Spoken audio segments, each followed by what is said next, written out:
Okay. Should Christians ever date people who are not Christians?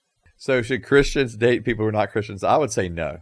And so that would be like right off the bat, no for me. Why? So that's your counseling.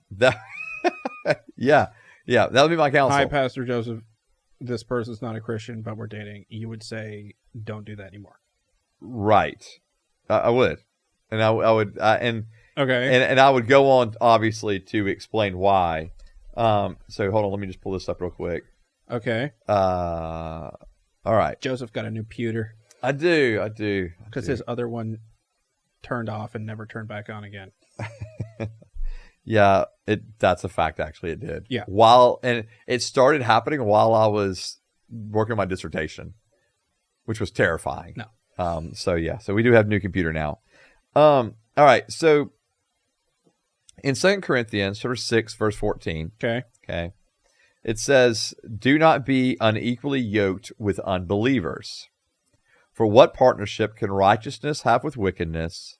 Or what fellowship does light have with darkness?" What is what? Yeah. Well, a yoke? Yoke.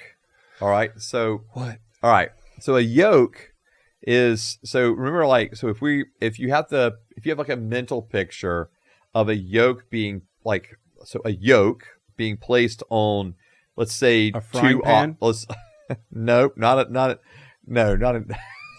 this is not an egg. So with some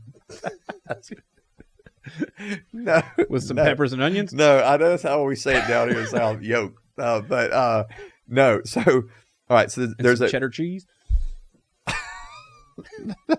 No. All right. Flip it till it's crispy. No. That's what you mean. No. Okay. What I mean by a yoke, you may have seen this before. All right. So it's a wooden like cross piece that's fastened on the top of, let's say, two ox or two oxen, right?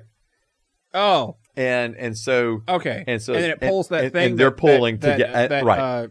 Rips up the dirt, right? And they're pulling together. Okay.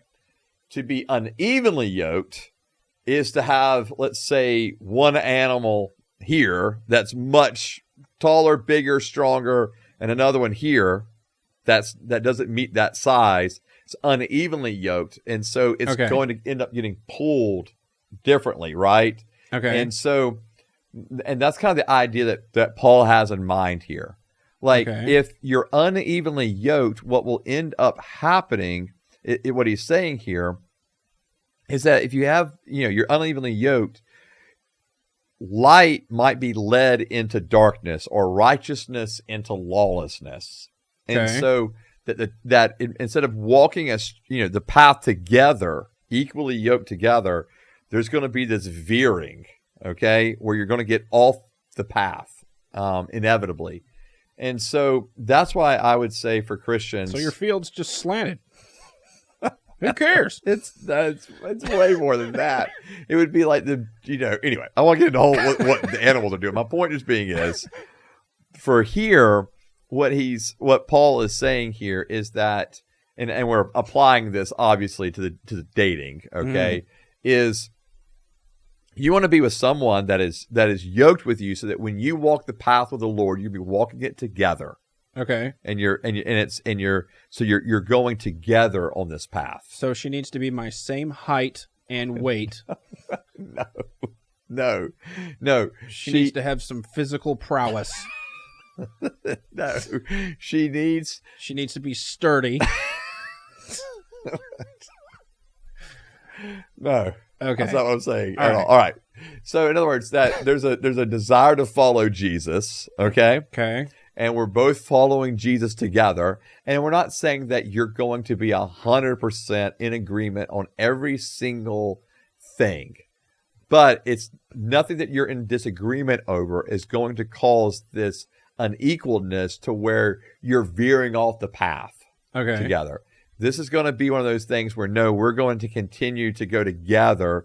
And then, so we may have some movement within that road, if you were, like within the lane, but we're not just pulling and just veering way off of it. Oh, okay. Yeah. And so that's the whole idea. And so so for a Christian and a non-Christian in dating relationship, again, if you date, you fall in love, you desire to get married to them, now you get married, and now all of a sudden you're wanting to go to church and the other one's like, "Man, I don't care." Like, whatever. Mm-hmm. So now an important part of something that's of value to you isn't of value to them. You may mourn that you go to church on Sunday mornings or on Wednesday nights and the other one doesn't go with you, and you mourn that, but then it gets worse if you have kids, and now you're wanting to all go together, or you're wanting the children to go, but the other one, the unbelieving spouse, is like, "Oh, whatever, they can make their own decision and choice," right? Okay. Or taking them to go do other things on Sunday maybe or Wednesday night other than going to church. And now you're not just competing with going to church or not. Like, it's not just about that. It's now we have competing values. Okay. And on what we're doing to our joint children. Yeah. And our view of the world, of life, of the values we want to instill in our own children, and what's important to them, obviously. And so now it can, and I'm not going to say it can, it will lead to further disagreements. I mean, I've just seen this pattern repeated over and over and over and over and over again. Really? 100%. Is this the biggest thing out of all the things that we've talked about? I don't know if it's the biggest, because there's other things that can come into play, but it is a big one. Okay. Because even sometimes, and this is the one that's more frustrating probably for me, it's like you have an individual that's a non-Christian, and they'll say yes to going to church to to just, make the other one just feel better. Mm-hmm. But then they're into marriage, and they're, at some point they're just like, "Nah, I'm good." Mm-hmm. Now, have I seen it work the opposite way, where a believing spouse goes to church, the unbelieving spouse, begins to go with them, and the unbelieving spouse comes to know the Lord? Yes, I have seen that. But did it stick? Yes. Okay. Often it does when that's the case. However, that's the minority. That's the rarity. Often it's just the sadness of one going to church without the other. Okay. And so, I know we're jumping all the way ahead to marriage and stuff, but that's ultimately where you'll end up going to. So that's why don't even start dating them. Don't even start doing it. Yep. Okay. And I would even go further. This is for me about being evenly yoked. I would even go further than, are they a Christian? Do they value the things that you do as a Christian? What are the things that you value in worship of the Lord, in serving the Lord, in your theology or doctrine? What are the things that you value, and are those values met by the other person? Okay. And I just think I don't get why the non-Christians even want to date the Christians. Yeah, because that'd be annoying if you weren't into that. Yeah, it's like an entire part of their life that you don't like. Why would you? Yeah, I don't get it. I don't either. I don't. But to me, that's more confusing to me than the other way around. The other way around. Yeah, and I get it. Let's say you find them both attractive and kind, and I think about if I had dated a Muslim or something, right? When I wasn't being a Christian, right? No, I'm not going to do that, right? I don't want to, have you doing all your stuff. Right. I don't want to sit there while you don't eat for 40 days or whatever the stuff is. Right. No, I don't want to deal with any of that. Yeah. I don't want to have to travel somewhere every year because of your stupid nonsense. You know what I'm saying? Why would I want to do that? Right. I don't get it. To me, that's what I don't understand. I think it's a fair question. And I especially don't understand the people of two different religions that want to date. Yeah. Because how opposing is that? Right. And I've seen how exhausting. Yeah. No, and I've seen that. Maybe you have too, but I've seen that where it's you've got a Christian marrying a Hindu. Yeah, what are you doing? Right. I mean, honestly, because especially when that happens. It's one thing when you've got someone who is active in their church and that kind of thing, and you want your children to be active there too. Yeah. But man, you've got two competing religions, and the kids are being taught different things at each place, that's a detriment to the children. That's confusing. It is. It's confusing enough just to be a Christian growing up. Yeah. Like, how confused am I?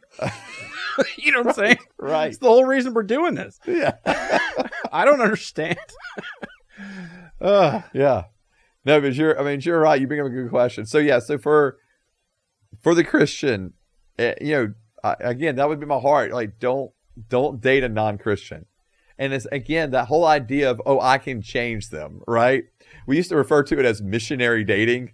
Like, we're gonna date them, reach them for Christ. They'll come to know the Lord, da da da. But like, what if they never do? And what if they never do? And all of a sudden, you've fallen in love with them. Like, your heart's given to them. Yeah. You may know in your head this is the wrong thing to do, but in your heart's given to them, and so now you're married to them, and then you're into it years later, and you with a lot of regret.